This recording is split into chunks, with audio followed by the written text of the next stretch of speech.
നമസ്കാരം. NCTVയുടെ വാർത്തകൾ ഇതുവരെ എന്ന ന്യൂസ് ബുള്ളറ്റിനിലേക്ക് സ്വാഗതം. ഇന്നത്തെ പ്രധാന വാർത്താ സംഭവങ്ങൾ നോക്കാം. ഇന്ത്യയുടെ 53ാം ചീഫ് ജസ്റ്റിസായി ജസ്റ്റിസ് സൂര്യകാന്ത് സ്ഥാനമേറ്റെടുത്തു.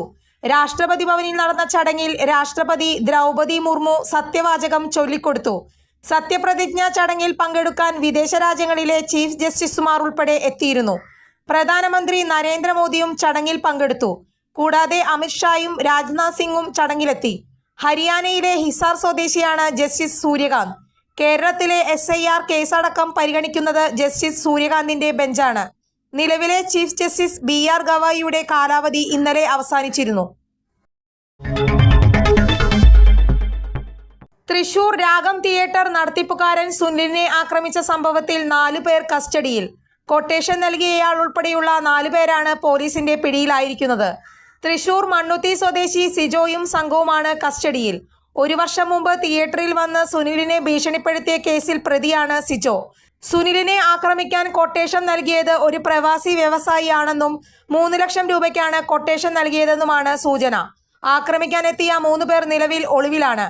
സാമ്പത്തിക ഇടപാടുമായി ബന്ധപ്പെട്ട തർക്കമാണ് ആക്രമണത്തിലേക്ക് എത്തിയത്. പ്രതികൾ സഞ്ചരിച്ച കാറിനെ പറ്റി പോലീസിന് നിർണായക വിവരം ലഭിച്ചിരുന്നു. പിന്നാലെയാണ് ഇവരെ പിടികൂടുന്നത്. പ്രവാസി വ്യവസായിയുടെ വിശ്വസ്തന്റെ കാറാണിതെന്നാണ് പോലീസ് തിരിച്ചറിഞ്ഞത്. രാത്രി 10 മണിയോടെയാണ് വെളപ്പായയിലെ സുനിലിന്റെ വീടിന് മുന്നിൽ വെച്ച് കൊട്ടേഷൻ ആക്രമണം ഉണ്ടായത്. കാറിൽ വന്ന് ഗേറ്റ് തുറക്കാൻ ഇറങ്ങുന്നതിനിടെ ആദ്യം ഡ്രൈവറെയും പിന്നീട് സുനിലിനെയും ആയുധധാരികളായ 3 അംഗ സംഘം ആക്രമിച്ചു. പറപ്പൂക്കര സെന്റ് ജോൺ നെബുംസ്യാൻ ഫൊറോന പള്ളിയിൽ വിശുദ്ധ അഗസ്റ്റിനോസിന്റെ ദർശന തിരുനാളും പരിശുദ്ധ മാതാവിന്റെയും വിശുദ്ധ സെബാസ്റ്റ്യാനോസിന്റെയും സംയുക്ത തിരുനാളും ആഘോഷിച്ചു. പാട്ടുകുർബാനയ്ക്ക് ഫാദർ ജോജു ചൊവ്വലൂർ കാർമ്മികനായി. തുടർന്ന് പ്രദക്ഷിണം നടന്നു. ആഘോഷങ്ങൾക്ക് വികാരി ഫാദർ റാഫേൽ പഞ്ഞിക്കാരൻ, അസിസ്റ്റന്റ് വികാരി ഫാദർ ആൽബിൻ പുതുശ്ശേരി, ട്രസ്റ്റിമാരായ സിജോ പൊന്തോക്കൻ, റെജിൻ പാലത്തിങ്കൽ, ആൻഡോ പുല്ലോക്കാരൻ, പ്രസിഡന്റിയായ ആലപ്പാട്ട് തെക്കേത്തല പോൾ ജോൺസൺ എന്നിവർ നേതൃത്വം നൽകി.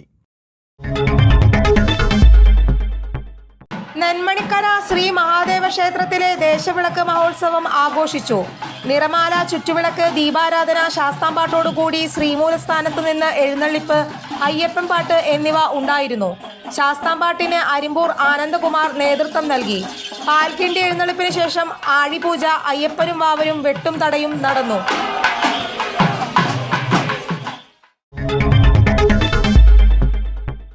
ബാറിലും ആശുപത്രിയിലും അതിക്രമം നടത്തിയ കേസിൽ നാരായണമംഗലം സ്വദേശി മുണ്ടോളി വീട്ടിൽ അക്ഷയ്, കുര്യാപ്പള്ളി വീട്ടിൽ ഷറഫ്, ഞാവേലിപ്പറമ്പിൽ വീട്ടിൽ നിതിൻ ഷാ എന്നിവരെ അറസ്റ്റ് ചെയ്തു.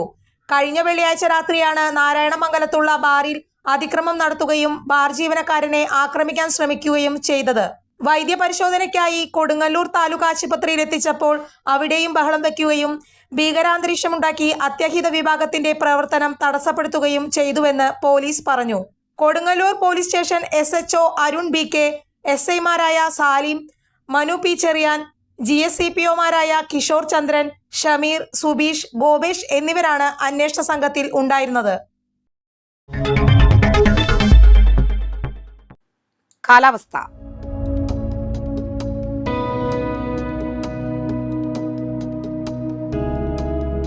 കൂടിയ താപനില 27 ഡിഗ്രി സെൽഷ്യസ്, കുറഞ്ഞ താപനില 23 ഡിഗ്രി സെൽഷ്യസ്. ചാലക്കുടി കൃഷ്ണ ജ്വല്ലറിയിൽ ഇന്നത്തെ സ്വർണ്ണവില.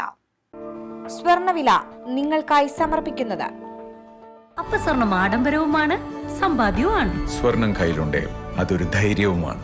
Krishna jewellery golden diamonds, Chalakudy. ഹൃദയങ്ങൾ കീഴടക്കിയ വിശ്വാസം. സ്വർണം ഗ്രാമിന് 11,470 രൂപയും പവന് 91,760 രൂപയും രേഖപ്പെടുത്തി.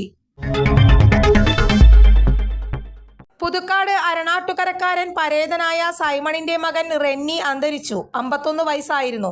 സംസ്കാരം ഇന്ന് ഉച്ചതിരിഞ്ഞ് 3:30 പുതുക്കാട് സെന്റ് ആന്റണീസ് ഫൊറോന പള്ളിയിൽ.